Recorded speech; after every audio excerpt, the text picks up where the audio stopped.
Shalom semuanya, selamat datang di surat Galatia, tulisan Paulus kepada jemaat di Galatia. Dan kita akan mempelajarinya bersama-sama, tentu saja di program Bible Everyday. Mari kita pelajari mulai dari Galatia pasal yang pertama. Dari Galatia pasal pertama, kita bisa membayangkan latar belakang surat atau tulisan Paulus kepada jemaat Galatia ini. Mari kita membaca lebih dulu di dalam ayat yang ke-6. Aku heran bahwa kamu begitu lekas berbalik daripada Dia yang oleh kasih karunia Kristus telah memanggil kamu dan mengikuti suatu Injil lain yang sebenarnya bukan Injil, hanya ada orang yang mengacaukan kamu dan yang bermaksud untuk memutarbalikkan Injil Kristus. Jadi rupanya ketika Paulus merintis jemaat Galatia, mendidik mereka dengan ajaran yang sesuai dengan firman Tuhan, jemaat mulai bertumbuh. Namun ada saja orang-orang tertentu yang mencari kesempatan di balik semuanya ini. Mereka disebut guru-guru palsu, mereka disebut nabi-nabi palsu. Kenapa? Karena seolah-olah mereka mengajarkan Injil, namun sebetulnya Injil yang berbeda, Injil yang tidak lagi murni. Bahkan bisa dikatakan orang-orang ini seolah mengabarkan Injil, namun sesungguhnya justru menyesatkan jemaat Galatia. Maka Paulus berkata, yang sebenarnya bukan Injil. Jadi Anda bisa bayangkan Injil, tapi sebenarnya bukan Injil. Mirip seperti di zaman sekarang selalu ada versi KW dari sebuah barang. Ada produk asli, tapi juga ada KW1, KW2, KW3.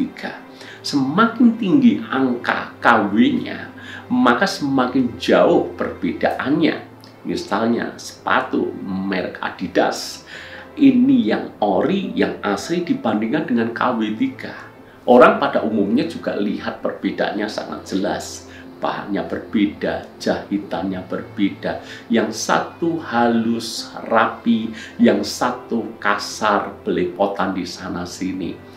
Beda sekali antara KW3 dengan yang orisinil. Namun yang sulit adalah yang ori dibandingkan dengan yang KW1 atau KW Super. Kadangkala kalau tidak benar-benar paham, tidak mengerti dengan teliti, maka bisa disesatkan. Misalnya parfum. Bertebaran sekali parfum versi KW, bahkan ada parfum yang KW Super tapi dijual dengan mengaku ini ori. Kenapa sangat yakin dia berani tulis KW Super ini dengan tulisan ori? Karena orang awam sulit untuk membedakan. Kardusnya juga bagus, kemasannya juga rapi, lalu kemudian semuanya termasuk isinya, baunya juga wangi, tetapi sesungguhnya bukan yang benar-benar asli.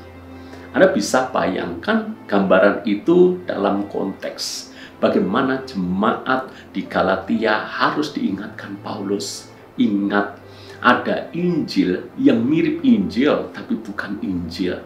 Artinya apa? Mirip tapi bukan yang asli. Kalau bukan asli berarti palsu. Kalau palsu itu menunjukkan sudah tidak murni lagi. Maka Paulus mengingatkan hati-hati. Itu bukan Injil. Janganlah kamu berbalik dari Kristus hanya gara-gara yang kelihatannya Injil ini. Itulah teguran daripada Rasul Paulus kepada jemaat di Galatia. Hal pertama yang kita bisa pelajari dari perikop ini, yang pertama, hati-hati di sekeliling kita selalu ada ajaran baru yang kelihatannya baik tapi bisa menyesatkan kita. Yang kelihatannya masuk akal, rasional, tetapi itu bertolak belakang dengan firman Tuhan. Itu sebabnya saya selalu mendorong Anda baca firman Tuhan, pelajari, gali, teliti dengan sungguh-sungguh sebuah ajaran baru, bandingkan dengan firman, apakah sama, apakah sesuai. Kalau tidak, beranilah untuk berkata tidak. Kalau tidak sama, beranilah untuk menolak. Kembalilah kepada apa kata firman. Kalau kita tidak bertekun dengan yang asli ini, kita sulit membedakan ketika yang palsu datang. Hal yang kedua yang kita bisa pelajari dari perikop ini, kita baca ayat ke-9.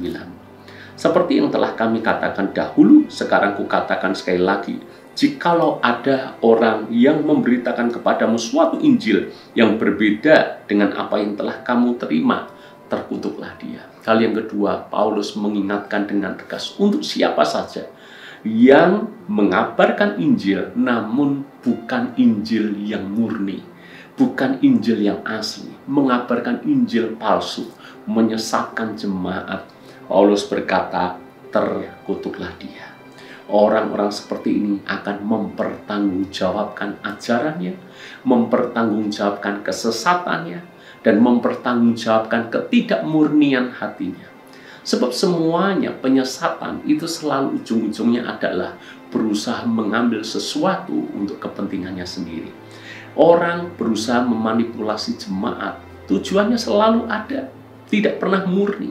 Ada keuntungan tertentu yang dia ambil. Itu sebabnya dia pakai doktrin tertentu yang seolah-olah benar, tapi sesungguhnya hanyalah alat supaya jemaat itu mengikuti apa yang dia mau.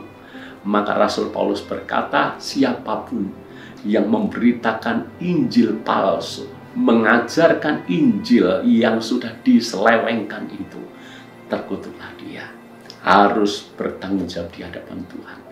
Karena itu saya mengajak Anda rekan-rekan hamba Tuhan, pemimpin-pemimpin gereja dimanapun Anda berada, pastikan kita awasi ajaran kita.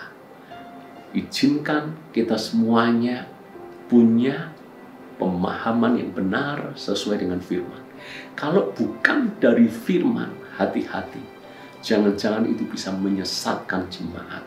Dan kalau kita menyesatkan jemaat, kita harus bertanggung jawab di hadapan Tuhan.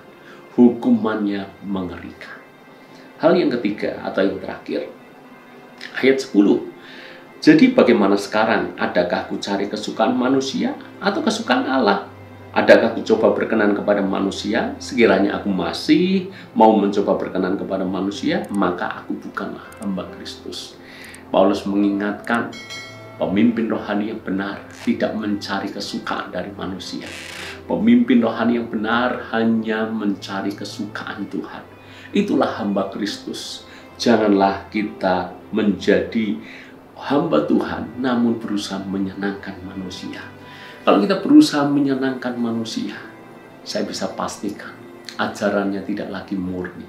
Kalaupun kelihatannya firman Tuhan yang dibagikan, tapi selalu ada selubung tertentu, membuat orang yang mendengar jadi senang, membuat orang yang mendengar seolah dipuji, lalu terlena. Dan akibatnya orang itu tidak bertumbuh dewasa. Mari belajar menyenangkan hati Tuhan dan bukan menyenangkan manusia. Mencari kesenangan dari manusia sia-sia. Tapi kalau kita mencari kesenangan daripada Tuhan, melakukan kehendak Tuhan dengan sungguh-sungguh, lebih mencari perkenanan Tuhan daripada perkenanan manusia, itulah hamba Kristus yang sejati. Bagaimana dengan kita? Doa saya, Galatia pasal pertama menjadi introspeksi diri bagi kita semuanya. Tuhan berkati.